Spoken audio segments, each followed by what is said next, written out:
Good evening, everyone. My name is CJ Reynolds, and this is Teacher Talk Live, a show where myself and other educators come on and try and have some real talk about what it's like to be a teacher and try and help folks in real time with questions that you're having in your classroom. Try and tonight make tomorrow a better day in the classroom for you. And so tonight, I am so stoked to have the teacher hero of mine, Rafe Esquith, is on the show with us this evening. If you're watching this live, you can go ahead and leave questions in the comment section on the side there. Or if you're watching this as part of the rebroadcast, feel free to leave a comment or send an email, and I'll be sure to get back to every single one of those. And that's that. So right now, I'm gonna. How do I hit him? Right. Oh, no, wait. That was on. We good? I don't know. Hi. Okay, great. So Rafe, thanks so much for being on. I appreciate it. It's a pleasure.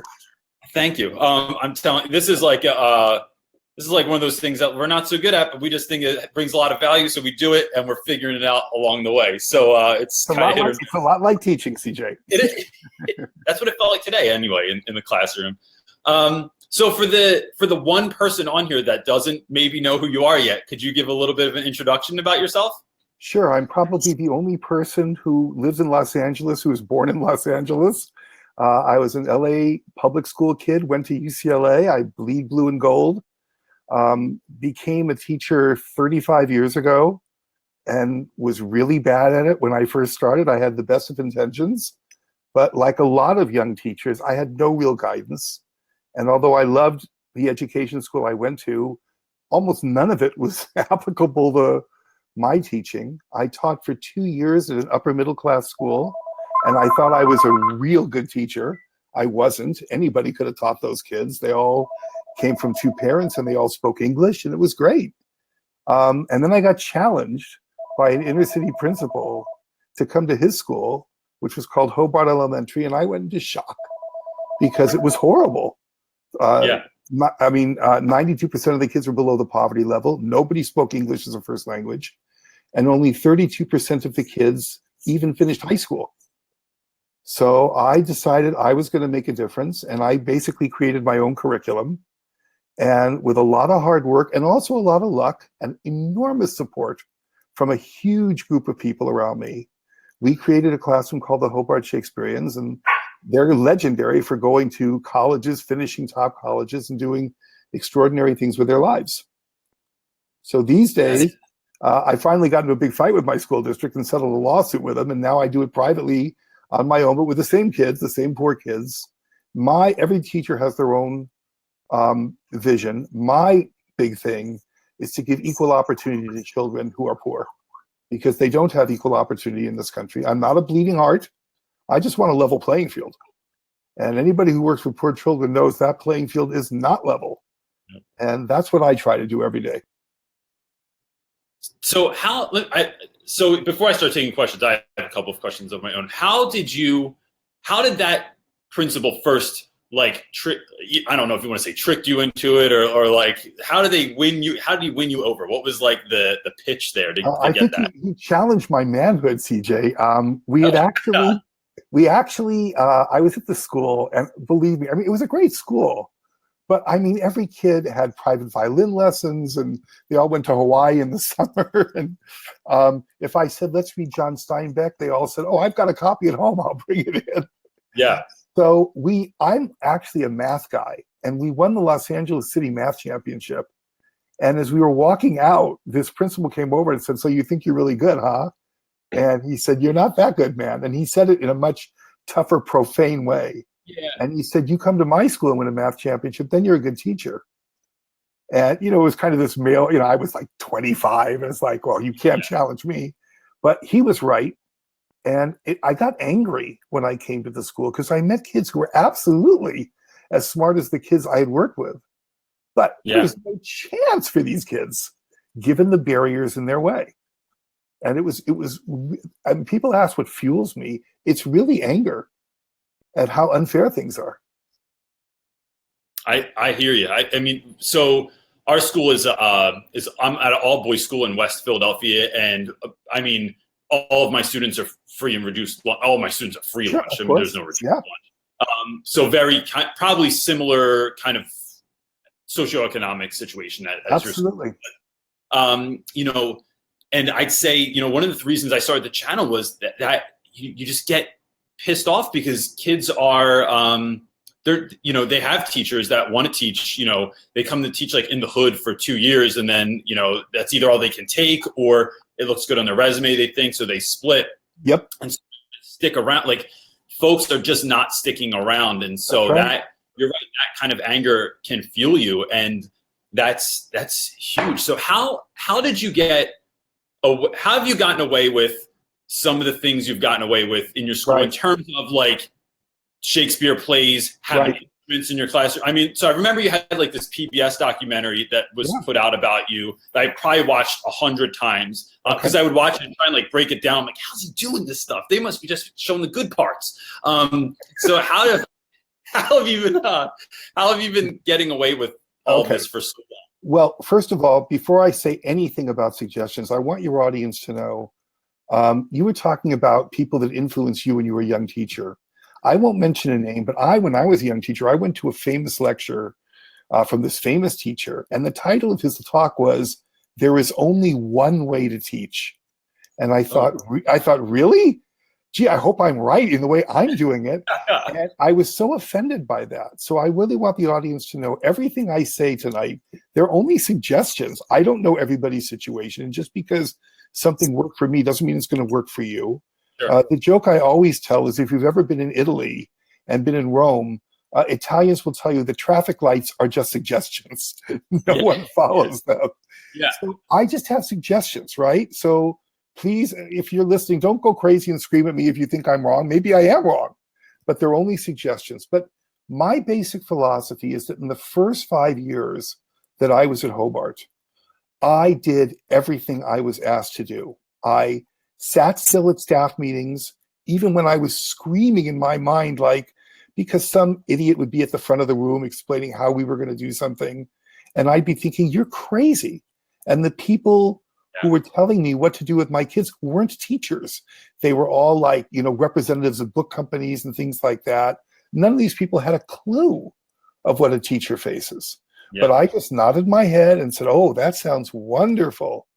And my idea was to just quietly, slowly, very slowly follow their curriculum, but add little parts of my own curriculum. Yeah. The worst thing that ever happened to me, and believe me, it was becoming famous. I did everything in my power to be invisible. You have no idea.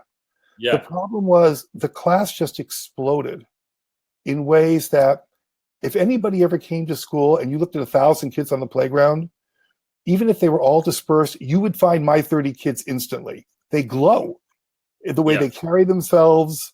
And you know, it was hard because celebrities started showing up and they were amazing and they were helping. These were not celebrities looking for a good press clipping. Sure. These were people, I don't know if you're aware of this, but the real mover behind my classroom is the great British actor Ian McKellen.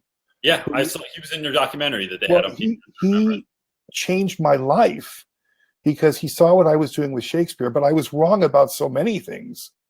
And it was Ian who guided me in how to really reach the kids with Shakespeare.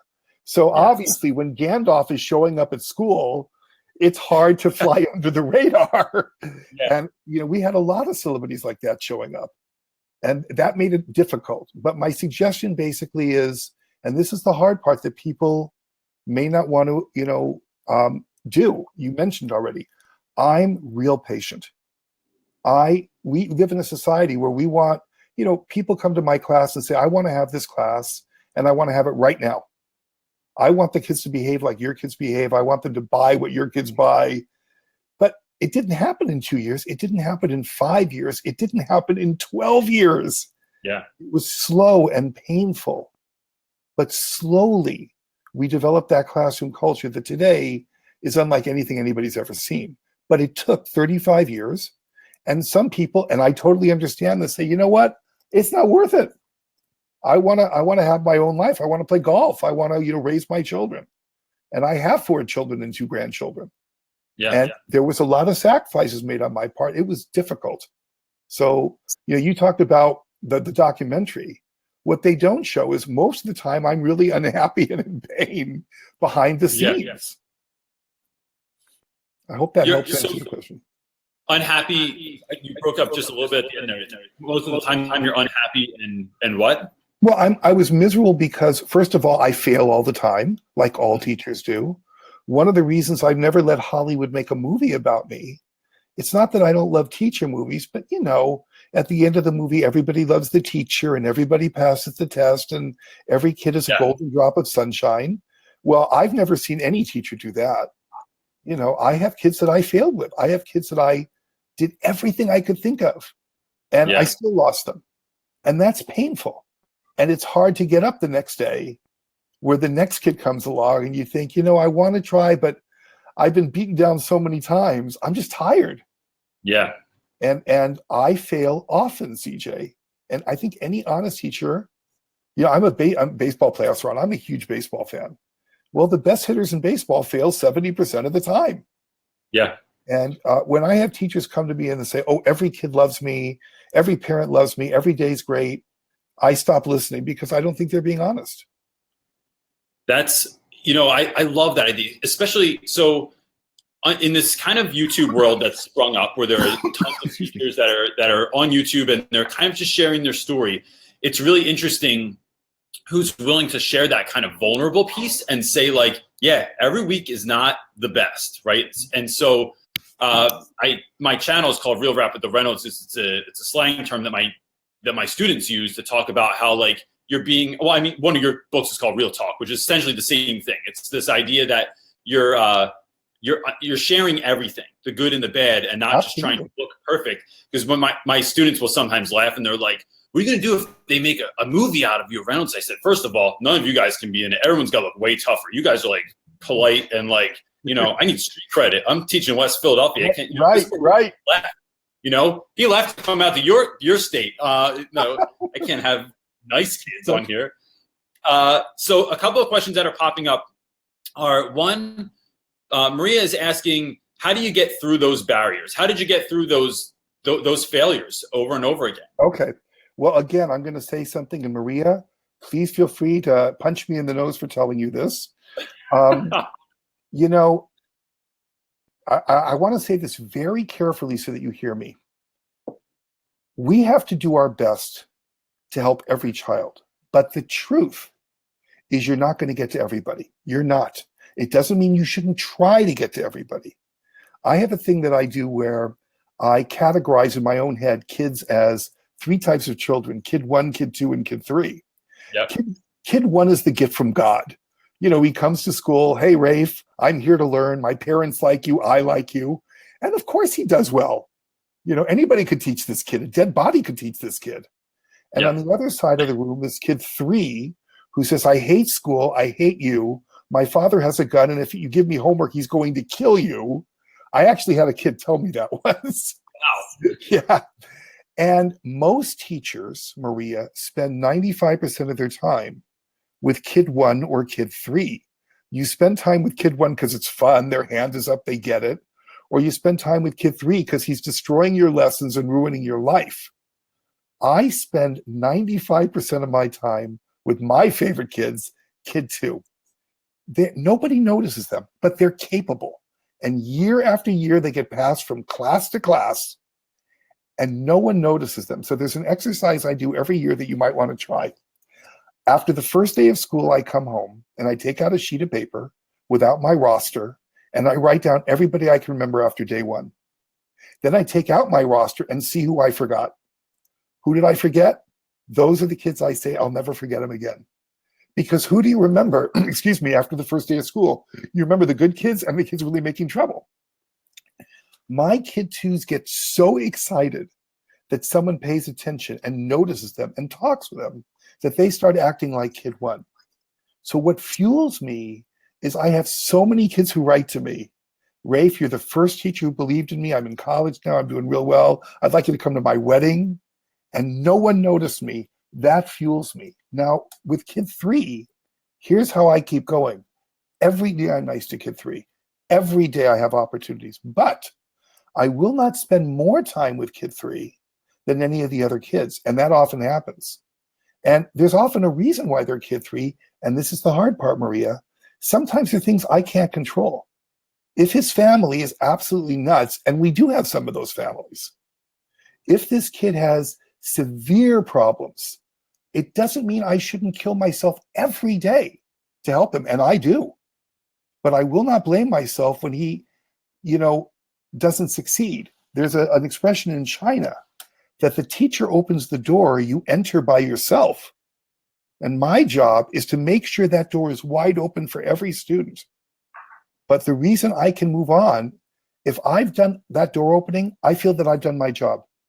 It must be partly the student's responsibility. Do I feel sad about kids that didn't walk through the door? I lose sleep over it. But if I'm just depressed all the time, how does that help the next kid who walks into my classroom? It's like being a doctor. Sometimes patients die, even with the best medical care. And I'm sorry if that depresses people, but I've always felt that way about it. So that's how I move on, giving equal opportunity to every kid and not letting any kid, whether they're brilliant or a huge problem, dominate my time. Equal time, not more time. That's real. That is, I think at this point, I've read enough of your stuff that I'm just channeling all of your things. Like everything I say, like you're saying things that I hear myself saying all the time. I'm like, I must have just got it from Rafe at some point. But because, I talk about the kids that fly under the radar all the time, the kids that failed at the end of the year. And when that last report card comes out, you think, oh my gosh, I didn't know that you were doing so bad, because you sit well and you look up, you look the place I'm telling you to, but you just aren't connecting with whatever the content we're going over. And this year has been so special because the school, I don't know how I got to be able to do this, but they let me write my own curriculum and hand pick my own students. And all the students I picked were all mostly 2s and a few of those number 3s. Mm-hmm. And it's unbelievable. Like, it's magical in there because it's all of these kids who never thought that they were seen before, and now they're being seen. And I remember Mother Teresa saying something about that too, which is my advice to struggling teachers all the time, is like, tomorrow go into school, find a kid who thinks that no one sees him, and just let him know that you see it. That's Absolutely. it. Absolutely. That's your whole goal for the day. So I love it. This is a long question. She just says they're not questions, they're let me see if there's a question in here.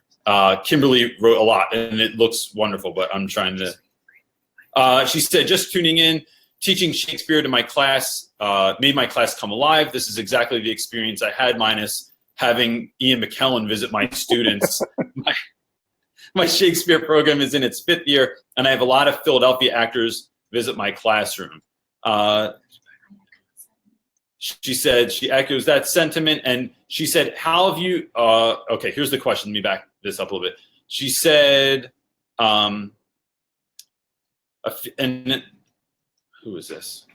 Someone told her students a few years ago, fail and fail big, fail miserably, get back up and do it again. I feel this regularly as a teacher and fear burning out. Have you found this balance in your career? How do you fight against that kind of burnout? Great question. Congratulations on your Shakespeare program. That's wonderful. There are 2 secrets to my not burning out. One of them is I'm married to an extraordinary woman. And Barbara is the brains behind my classroom. I easily could have been one of those teachers who thought, well, if a kid has 95, he's better than a kid with 85 because the test score says so. I could have bought into that whole theme. It's easier, isn't it, CJ? You just look at the test scores and that's who that kid is. And Barbara was the one who slapped me around and said, no, Rafe, you have to build good people. You have to build character and moral development. And when I said, Barbara, that's much harder, she said, well, then your job's harder, Rafe. Yeah. That's tough. But when I'm having a bad day, knowing I go home to a woman who I love dearly, I can't burn out. But the other secret that I use that I really encourage teachers to do is to try, and it's not that hard these days, stay in touch with your former students. I have an army of former students. You have no idea. I'll bet. I mean, for example, if you ever go to the Hobart Shakespearean website, I couldn't build a website to save my life. It's one of my former students who now works for Facebook. And he's a very wealthy guy. Wow. And he does all the work for me. much of the legal work for my class and getting permission to do things. It's done by former students who are now lawyers. So I have this army, and when I'm feeling down, to have dinner with these guys and girls and to hear from them in line and get cards from them and to hear about their marriages or their college experiences, it reminds me, okay, you've had a bad day, but one of those kids in front of you is going to be writing to you in 10 years. And that does help me from burning out. It reminds me, because any teacher out there knows society isn't giving you a pat on the back. And oftentimes you don't have administrators giving you a pat on the back, or even colleagues sometimes, because our system, and I'm sorry if this hurts people's feelings, it is filled with mediocrity. We just lost Tom Petty in his song, The Last DJ, where he wisely sang, we celebrate mediocrity. And we won't in my classroom, but it can burn you out being around mediocrity. So I surround myself with former students and my family to keep my level high and to keep me happy. That's my fight with burnout, former students. That's brilliant. I mean, I'm sure, you know, it's funny. I hear more high school teachers talk about keeping up with students. And how is fifth grade been tough to connect? Is that a lot of you on the front end of that, or do the kids just come back, or what does that look like? How do you make that? CJ, like a lot of things, it was an accident. Here's what happened. I failed miserably in my first couple of years because I taught 5th and 6th grade, and I thought I did a real good job. God, I was an idiot. Anyway, I was. And the kids went off to middle school, and I heard in gangs, drugs, prostitutes, and I'm like, what? This kid was wonderful. This sweet kid is in a gang? And I was just crushed. And again, my brilliant wife said, well, here's what you have to do, Rafe. You got to remember, middle school is tough in the best situations. It's a terrible age. So I started a Saturday program where my former students in grades 6, 7, 8, and 9 would come back, read literature with me, study Shakespeare, study music, and travel with me to the Oregon Shakespeare Festival every summer. We built a bridge, and where the press always got it wrong, they'd say, oh, it's so wonderful. The kids come back to be with Rafe. No, they don't. They came back to be with each other, because when they went off to their various middle schools, being bright kids, being kids that want to do things correctly, they were ostracized. So to come back to room 56, where being smart is cool, where being a good student and being a kind, civil person, that we celebrate that. That's why they came back. That's why one of the kids wrote a famous letter, called it her safe haven. So that's when I started staying in touch with more of the kids, because I started this class, and at first I thought they'd stick around for a year or so. I couldn't get rid of them. And now I stay in touch. I'm teaching kids now in the 11th and 12th grade on Saturdays, because they're so disenchanted with their schools. They still feel they learn more from me than they're learning in their regular classrooms. So there's a joke. I speak around the world, and one of the jokes I tell all the time is I go to countries and people treat me like a rock star. It's crazy. And I tell them, I'm really not that good. It's just that everything's so bad. I look good. So that makes a lot of sense. I think, and how easy that could be for folks to just reach out if they did have a connection point with someone. I mean, I have students now that will occasionally just say, can I just come sit in your room for a little bit, like that have graduated from college, or they'll come over and have dinner with my wife and my kids, and just to kind of be in that world when that world's not like, that's not what's normal for you, like eating dinner together is not a normal thing. So to do that with people, it's like, it's a big deal. And there's something else you're doing that's really special there. Your students are seeing you as a person, not just as a teacher. You have a wife, you have a family. My students know my family. And the joke in the family is they like me, but they love my wife. But that's a good thing for kids to know. And they actually treat you with a lot more respect when they see you as a complete human being. Yeah. So let me ask you, in terms of that, how have you gotten, because I don't have a very good answer for this. I just kind of do it and hope for the best. I use the old, I'd rather ask for forgiveness rather than permission thing. Sure. But in a world where Dog. my dog is scratching himself and sounds like someone's knocking on my door. But in a world where we're so afraid to like be in a classroom alone with a student, to like having a student over to your house is Right. like unheard of. Like people get really, really nervous. But I'll tell you, last night driving home from, I had a meeting at school. We're taking students to Belize this year, and we had a parent meeting, and it was 8 o'clock at night in West Philly. I wasn't going to let kids walk to the Of train, course so we not. piled them all in the car and drove them Of down. course you did. That's terrifying for a lot of teachers. And so, how did you cross that barrier? Well, how did you? Eventually, when the district came after me, that's exactly what they did. They said, "Oh my God, you were alone with a kid. You must have wanted to like do something terrible to them." And I was going, "Well, who is complaining?" And they would say, "Well, that doesn't matter." I would go, "Well, of course that matters." You know, they did this whole witch hunt with me where no kid ever complained about that. What I would tell teachers is your point is very well taken. It's a sad fact, but you've got to cover your ass in this world. If you take a kid home, and I have no problem with that, have a slip from their parent, have a permission slip, even though it's ridiculous, even though, like you, I mean, I've walked out of school in a bad neighborhood and I'll see some kid sitting in a parking lot alone and it's dark.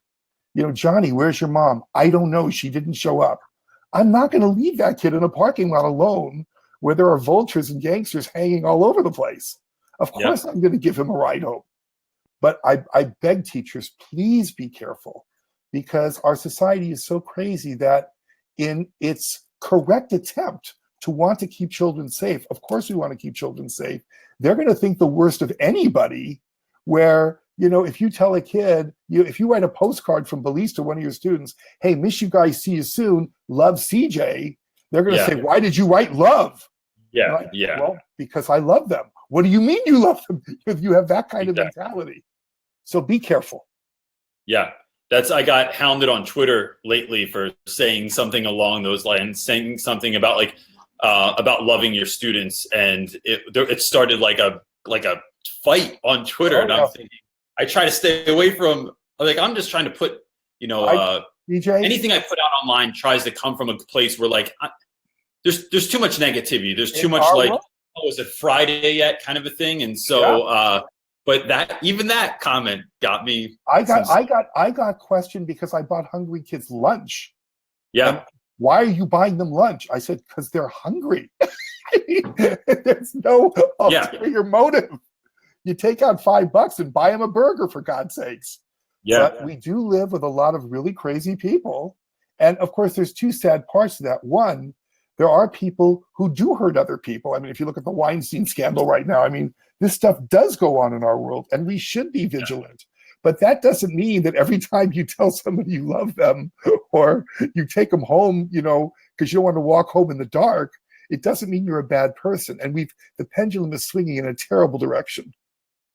Yeah. So let me ask, when you first started, kind of, you're in Hobart, you're there for a few years, and you start like working your own stuff in. At what point did you start feeling like you had something there? Like this was a good idea. You're glad that your wife kind of pushed you in that direction. What was it that started happening around you that kind of let you know that was there was some magic? It was actually around the time where you were at. I had been teaching about 10 or 12 years.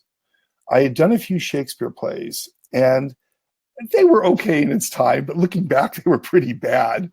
But compared to everything else that was going on. But it was when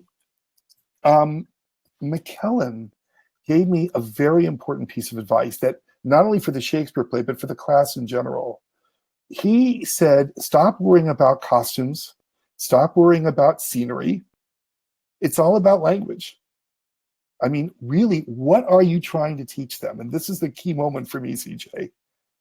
I stopped worrying about the test at the end of the year. Okay? I started asking myself, what am I teaching these kids that they will use for the rest of their lives? The best piece of advice I can give our audience tonight is this, and I hope you'll try this. If you go up to most kids in school and they're working on their math or they're writing an essay, and you ask them, why are you doing this?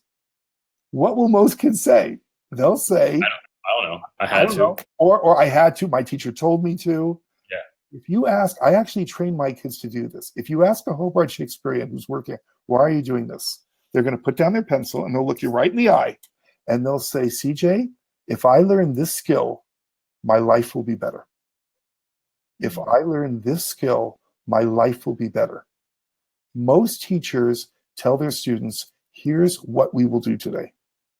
Around my 10th year, I figured out every lesson is, here's why we are doing this today. And we are doing it to teach you a skill far beyond today.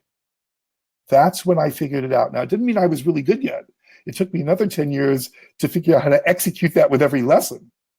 But whether I'm teaching baseball or we're writing an essay or doing a Shakespeare play, every lesson before we start, the kids and I have a talk. And believe me, the kids do most of the talking. Here's why we're doing this. If you were to ask my kids, why are they doing a Shakespeare play? They wouldn't talk about Shakespeare.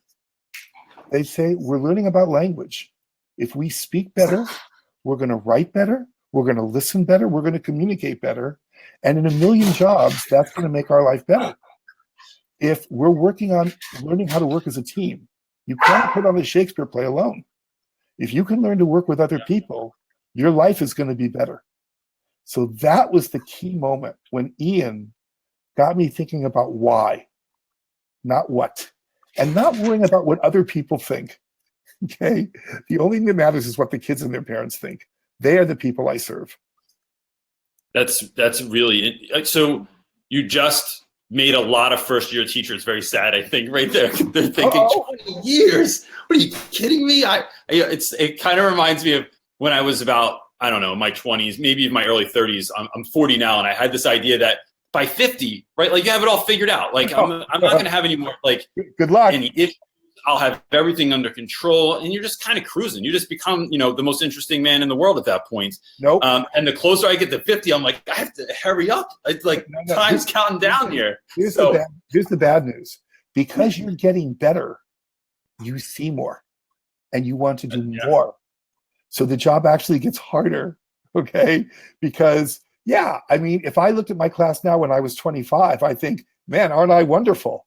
Now I look at my class and go, oh my God, I'm screwing up in so many ways. I got to fix this. I got to fix that. So you never get to, we have an expression in my class. For your audience who doesn't know this, I'm obsessed with building musicians, great musicians. My students are really good. And I ask the kids as we're performing and we're training, when are we done? And the kids have to answer, never. There is no end zone. There is no home plate. You are never done. So as a teacher, when are you done, CJ? I'm sorry, never. I'm sorry if that depresses people, but I also hope it excites people. That the job is never boring because we're always trying to figure out the next step. And that's why I love being a teacher. Yeah. So I love that answer. How did you get your students to buy in? So even if I hear you and I tell kids all the time, like, this is exactly why we're learning this today. Here's what we're doing. This is why we're doing it. I'm not giving you anything just because it was like at the end of the story in the textbook. I am lucky enough to be able to pick all of the novels that I read in my literature class every year. Me too. And I teach ninth and 10th grade literature, so I get to pick whatever I want. But it's the buy-in, it takes longer than I ever would like it to do. But typically I win for the most part. Right. What is your secret, or what was your secret back in that 10 to 12 year range? Well, how did you get the buy-in? Well, let me start with a mistake I made. Okay, I'm sorry I'm talking so much about failure, but I think it's an important topic. The biggest mistake I made early on the buy-in is I was a hard seller. You should stay after school and do Shakespeare. It's good for you. Believe me, I'm older than you. You need to do this. And if you do that, you'll get kids staying, but they're staying for you. And that's not good teaching. It isn't. It's what in my class when we call the third level of moral development, when you do things to please people. Yeah. If you ask my kids today, believe me, they don't give a crap of pleasing me. And that's a good thing. So what I figured out was the soft sell. The soft sell. I tell kids, look, if you don't want to, don't do it. It's fine. All I'm doing is offering you. If I offer you a cookie or a glass of milk and you say no, thank you, it doesn't hurt my feelings. If you don't want to join the Shakespeare play If you don't want to come to this, it's fine. But here's the deal. If I'm going to get you violin lessons, if I'm going to buy you a violin, which I do, and I buy expensive violins for my students, and I have a top teacher who works for them, then your part of the bargain is you're going to work hard. You're going to work diligently. You're going to practice all the time, and you're going to sacrifice. Now, if you don't want to do that, and here's the point, it's fine. So what happened was, in the early years, very few kids bought in. I mean, the original group of Hobart Shakespeareans was 5 kids. You know, I was talking to kids, I was telling the kids, hey, let's stay after school and learn Shakespeare. And the kids were like, are you effing kidding us? Yeah. Well, F you. I mean, no way. But what happened was those 5 kids did really well.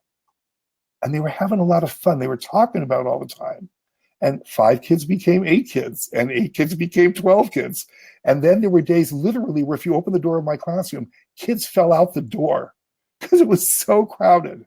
But it did take a long time. And I would suggest in this fast food society, don't forget the basic motto of my classroom is there are no shortcuts. I don't believe in instant success or instant mashed potatoes, you know, lose 20 pounds in 1 week, you know, if you read this book. No, you won't do that. And you don't become a great teacher. I wrote in my last book, no one is a great teacher in their second year. You might be a great second-year teacher. Yeah. But you're not a great teacher. And, you know, if people want to disagree, that's fine.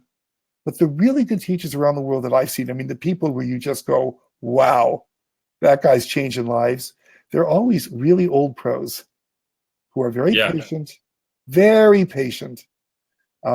and willing to let kids make some bad decisions sometimes.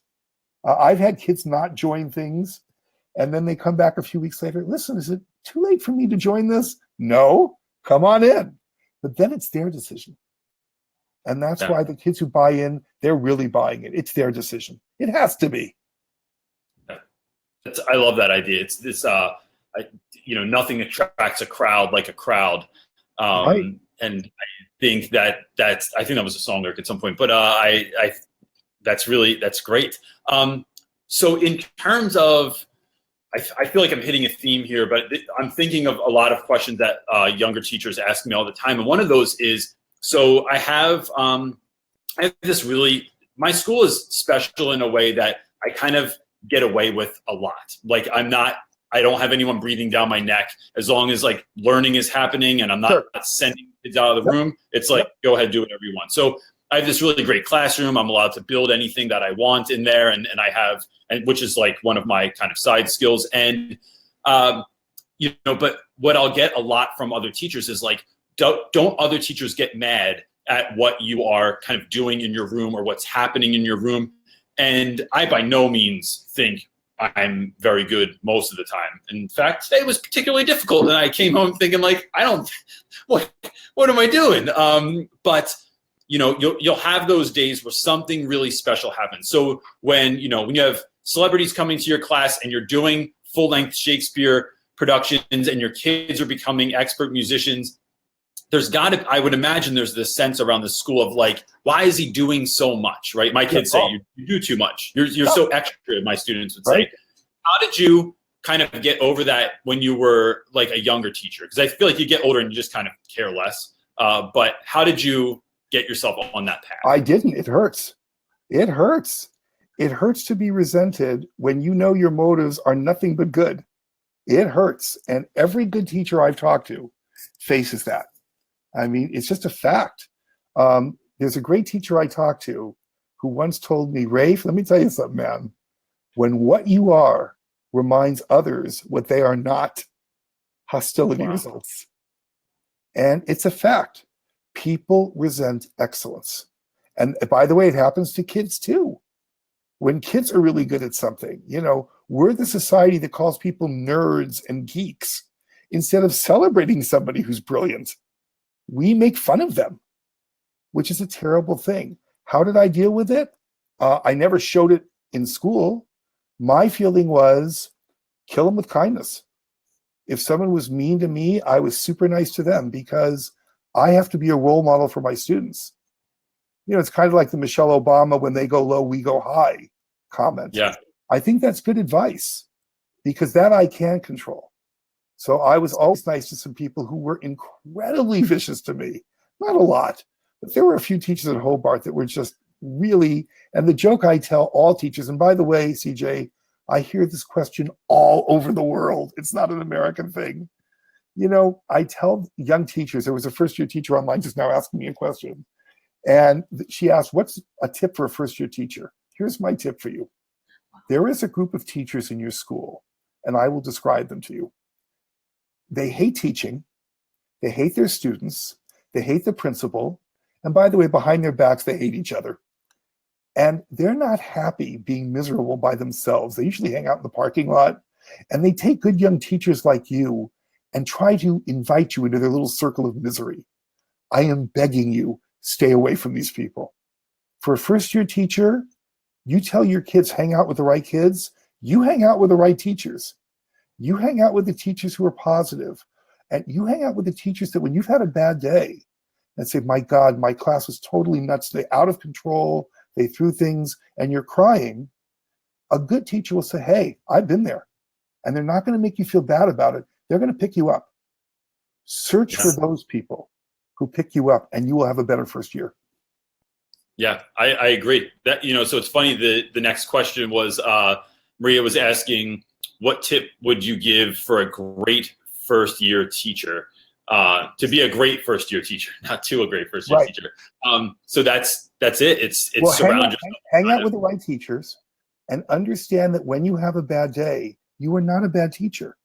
This is an incredibly tough job. From my point of view, I'm trying to teach the kids to have honor and dignity when they are surrounded by dishonor and evil. So when I'm telling them, hey, literature is great, and they're in a neighborhood where kids don't even know what a library is, that's a tough sell. And I want to tell the first year teacher, if you don't mind me sharing something that happened last year that has become a go-to story. There's two things I would tell that first year teacher. The most important thing, when you're a first year teacher, of course you're thinking about yourself. This is my class, it's my lesson. I want things to go this way. The most important word you can remember is empathy. Try to stand in the shoes of your students. What's it like for that kid in your class? Try to find out, did he have a beating the night before? Does his grandfather have cancer? Is there a reason he's not doing his homework? So when I learned to stand in the shoes of my students and realize that the class was about them and not about me, I became a much better teacher. But I want first year teachers to know that one of your problems is sometimes there are other teachers in the school who are doing a terrible job. And because they're doing a terrible job, their kids, when they come to you, are doing badly, and you're having to patch holes because somebody else didn't do their job. And that's a problem for a good teacher. And since I teach Shakespeare, you can't make this stuff up. I have a 9th grader who just came to me last year. This is a brilliant student. And she said, Rafe, you're not going to believe this. I'm in an honors English class. And the teacher says, we're going to read Romeo and Juliet. So I said, great. And she said, yeah. So she takes out comic books. And I said, what do you mean comic books? And she said, and Angie said to the teacher, what are you doing? And the teacher said, well, we're going to read Romeo and Juliet. And Angie said, well, that's not Romeo and Juliet. I've read Romeo and Juliet, and that's not it. And the teacher said, well, it's sort of like Romeo and Juliet. And Angie said, no, I've read Romeo and Juliet, and that's not sort of like Romeo and Juliet. And the teacher said, well, the other kids won't understand. And Angie said, then why don't you explain it? That's your job. Angie was suspended from school. Love it. And she was crying. She said, I was disrespectful. I said, no, you told the teacher to do their job. We work for you, Angie. You don't work for us. So I would tell that first year teacher, have empathy for your students. Know that you're going to have bad days. Know it. But also know in your second year, you'll have fewer bad days. It does get better. But you tell your students, this is the most important advice I can give you. The number one rule of teaching, be the person you want the kids to be. Set the example. You would tell your students who are having a bad day, don't give up. Well, then don't give up. You would tell your students, keep your chin up. Go home, have a good cry, get a good night's sleep, and let's come back for more tomorrow. You have to set that example. I want my kids to be nice, so I got to be the nicest guy they ever met. Even on days when I want to throw them out the window, I still have to be a nice guy. I want my kids to work hard, so I better be the hardest worker they've ever seen. It has to be by example. It can't be by lecture. That's the advice I would give to a first-year teacher. That's so important, and I love that idea. There's a lot there that you said, but that idea of like working. Of course, I'm working hard because I want you to learn to work hard as well, and that idea of, I tell my students all the time that I think relationships are king, right? So if I can connect with you, I can teach you anything. And some kids, it's a harder sell. And so, several years ago, one of my favorite students now, when he was a freshman, came in, wouldn't put his head up, just drew on his notebook every day, didn't do anything. So I gave him detention for a week. His detention was he had to eat lunch with me every single day. And my wife would pack him a lunch with his name written right on the side of it. And she would write little notes inside, like, hope you have the best day or whatever. And the whole week was just me listening to him. What kind of video games do you like? What's your house like? What do you like doing after school? And that literally in just a week created such a difference in that student. He's one of the best students. Look what you did. Look what you did. When other teachers would send that kid away, you told him, look, I don't like what you're doing, but I like you. I want to spend time with you. I'm not sending you away. I want to get to know you. I mean, you can't, that's huge. But I wonder, this was a ninth grader? This is a ninth grader, yes. Okay. I wonder if in his entire existence, any adult ever said, let's have lunch. Yeah. Because, I love it. And by the way, lunch is the best time. It's the best time to get to know them. And just like you said, shut up and listen. Stop talking. Yeah. Today, because I'm on your show, I'm talking a lot. If you saw me in front of a class, I don't say very much. I let them do most of the talking. I just basically kind of drive the bus. Yeah. And which is so important. I think we forget that, this job is always ever about the kids. It has very, very little to do with us. And that, and even in a happy marriage, you shut up a lot and you just listen to like what the other person is actually saying. You're not just thinking about what you want to say next. And so, I eat lunch with about 30 students twice a day. They come in my room. They're allowed to eat lunch in my room, and we just hang out and you listen. And I think for me, and I mean, this might happen at a younger age also, but most of the guys I deal with are high school. I just think they're just so unused to someone listening to them and asking what their opinions are. Because I always laugh when I'm around young people that are not in my class, because my go-to question is always, hey, how are you? How's school going this year? And I'm like, that's every old person's question to every kid ever. Hey, how's school going? And never anything else. Like, well, what's your favorite thing? Or what do you like outside of school? Anything. One of my students is a fanatic for Real Madrid soccer. Once I learned that, I learned everything I could about Real Madrid. And once I started talking Real Madrid, this kid will go through a wall for me. Because I met him on his ground. It's exactly right. I learned what he was interested in. It has nothing to do with school. One other tip for teachers, and you don't have to be as crazy as I am, but I didn't know this when I started teaching, since you talked about the importance of listening. Why do my students listen so well? It's because they're musicians. I didn't understand the importance of music when I began teaching. I played a little music, but I'm nothing special. But I had a kid, the kid I'm closest with, of all the thousands I know, her name is Joanne. She's now a music college professor in Chicago. She's married with 3 beautiful kids. Joanne was a prodigy in my class. I've never seen anybody like it. And also humble. She taught me that if I were running the world, every kid would play an hour of music every day, because in a world where they said kids can't focus, music is the great focuser. When you play music, you have to listen. You have to listen to everyone. You have to listen to sing harmonies. And I have students now who play 12 instruments. You were mentioning video games and stuff, and that's fine. My students never watch TV or play video games because all they do is play music all day. I mean, literally hours, and they're not because they have to. They're addicted. They can't get enough of it.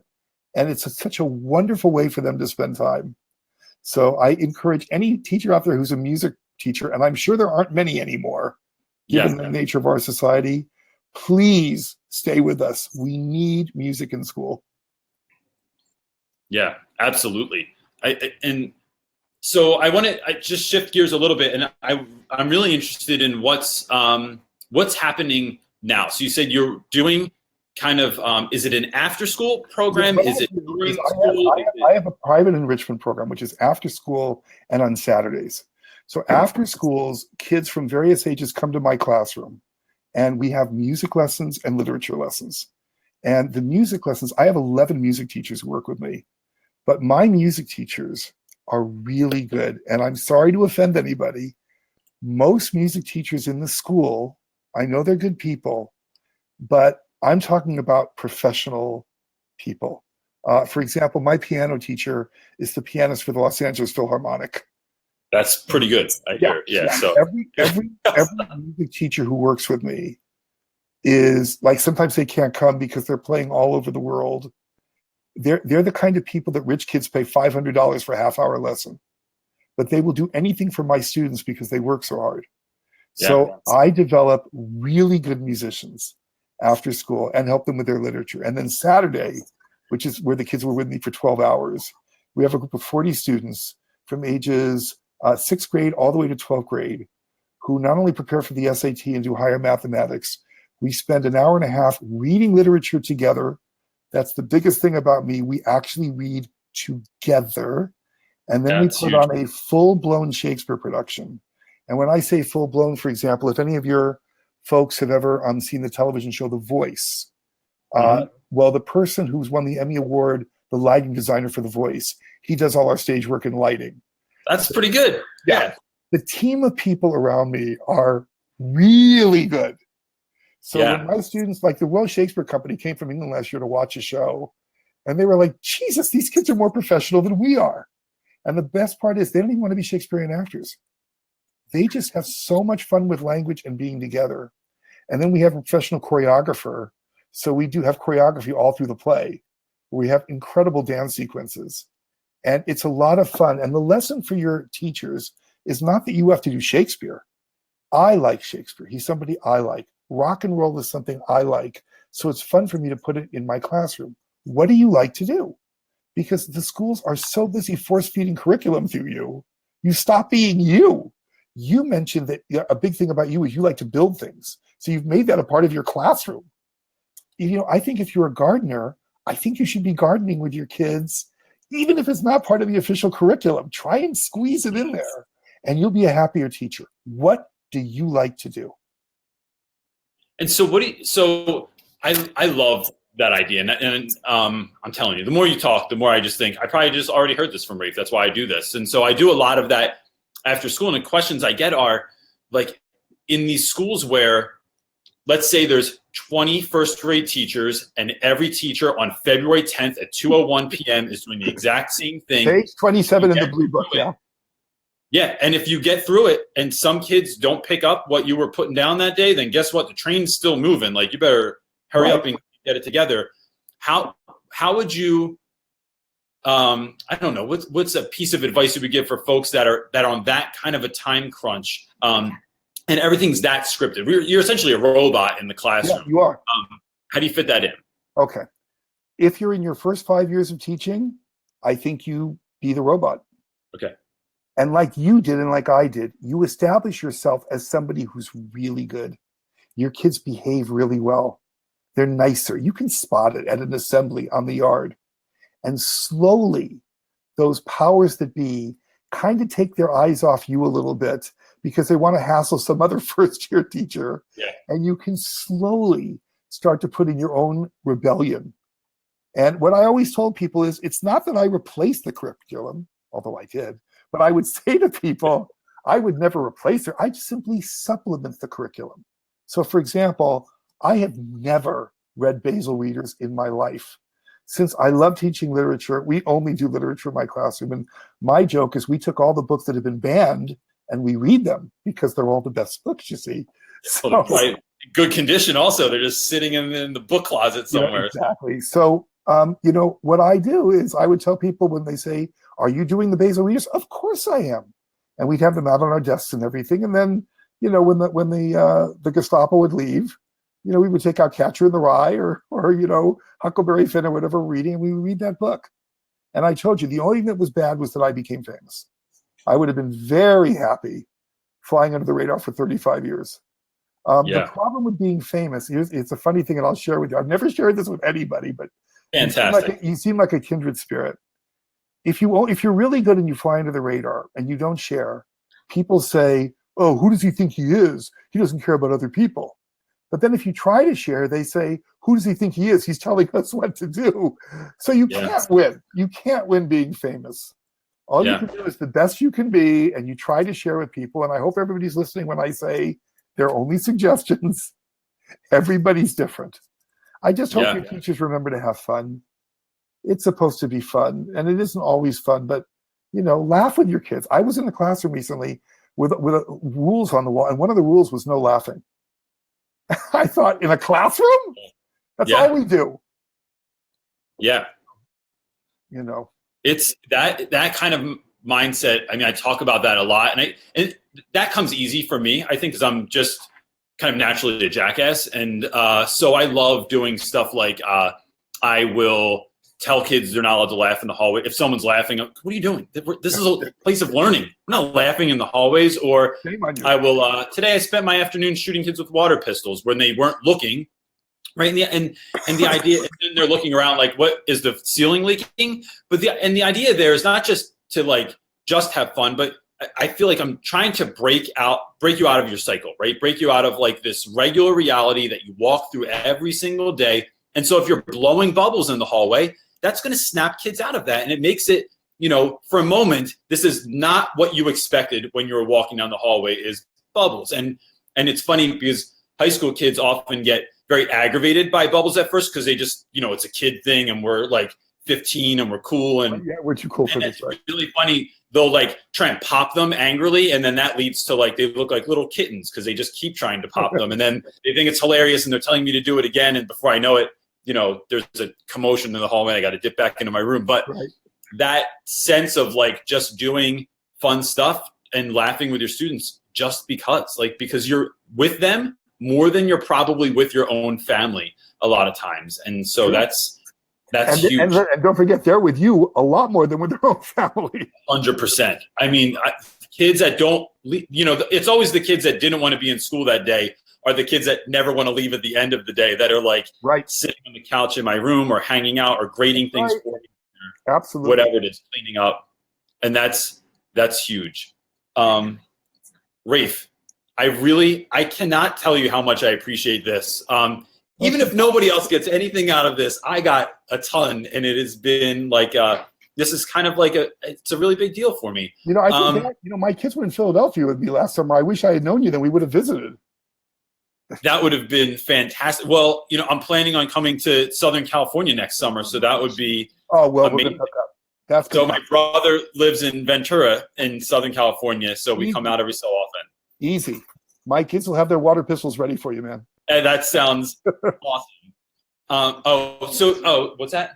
Would you mind if I ask one more question that just popped up from someone? Sure. Thank you. So what are some more examples of how to, quote unquote, change the curriculum? So that just popped up there on the screen. Okay, what would you say to that? I don't know if Bonnie is able to, is Bonnie able to tell me what she teaches? What sure. So she can type it right in on the side there. So we'll just wait a second. And Bonnie, go ahead and put that in on the side, and then we'll read what subject or subject. Right. Let me see. It'll take a second. I'm sure she's stunned that she got asked that.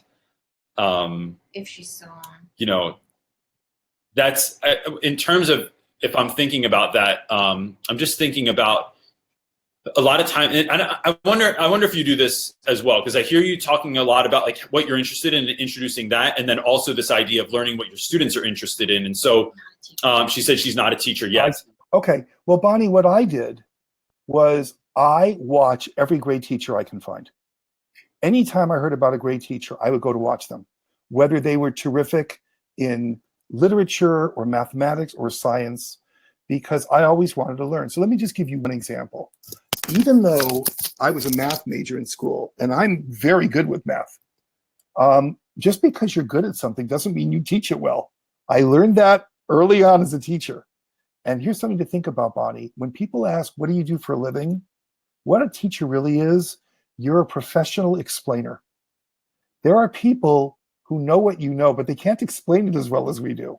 So let me give you an example. I met a brilliant math teacher named Marcy Cook, and she produces these math problems. They're called tile problems.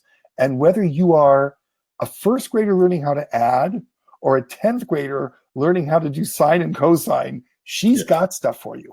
And it was the kind of stuff where, okay, we have our book out and we're doing the problems of the day, but to supplement that, let me show you these 5 cool problems that are very different than what we're doing.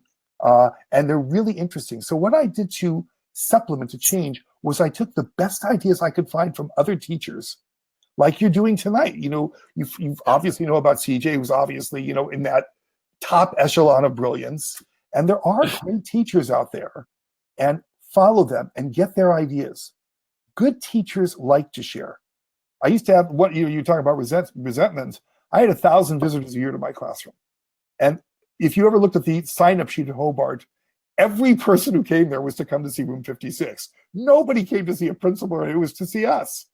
And we literally had tour buses from Australia rolling up in Los Angeles to take pictures. It's so crazy. So find those good teachers, watch them. And by the way, if you don't like what they're doing, then don't use it. But that's what I did. And I still like watching great teachers and still get ideas from them because we're in this together. Yeah. If CJ's kids do well, one of them one day may cure the cancer that I get. I mean, when CJ's doing well, I'm doing well. We all win. And that's why shows like this are so important, especially these times when everybody just hates each other and Twitter each other to death. Let's be nice to each other and learn from each other. Yeah, it builds that community that you can then, absolutely, you know, you can ask questions to. And I think it's the most important. I think I tell new teachers at my school every year, anyone that starts there that's new, I say, what you need to not do is stay in your room the whole year. Because as a first year teacher, you can so often just feel bogged down or feel like you're afraid. Go watch as many people as you can, even if it's for 10 or 15 minutes, and you'll learn either something great that you will steal and just make believe that it's yours, or something you absolutely never want to do in your classroom ever because it's the worst idea. Great advice. So either way, you're learning something of value to you, rather. So thank you, awesome. Rafe, this is the greatest thing. And I will not forget, when I'm in Ventura next summer, I'll hit you up, and I would love to sit down and to meet and to thank you personally. Love to do it. Okay, man. We'll talk again. Thank you, guys. Thanks all everybody for listening. All right. You have a good evening. Thank you. Bye-bye. All right. Bye-bye.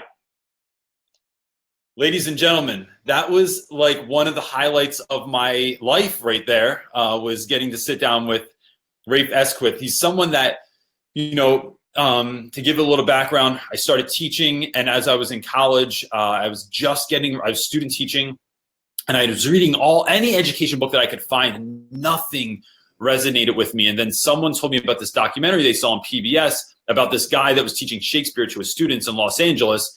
And he's like, that's the kind of teacher you should be. So I check it out, and immediately I felt connected to the type of teacher that Rafe was. And I read everything I could read on him. I watched every interview I could watch. I read every article. I read every book that I think he only had the one book out at that point. I watched that documentary over and over. I had to order it from PBS, which was like, you know, now I think it's available on YouTube. But so that was such a big deal when I reached out, and that's someone who speaks all around the world and has all of this great stuff going on would reach out to me and say, yeah, I'll do your show. So that's amazing. If you have any further questions, if you didn't get to your question, please leave it in the comment section below. I'd be happy to get back to you about it, or you can send me an email if it's of a more personal nature, and I will do my absolute best to get back to that as quickly as possible. Next week, we're back on Tuesday night again. Do you have a little pop-up cool thing. No, asking the not too secret wife about our graphics. So we have another show on next Tuesday night.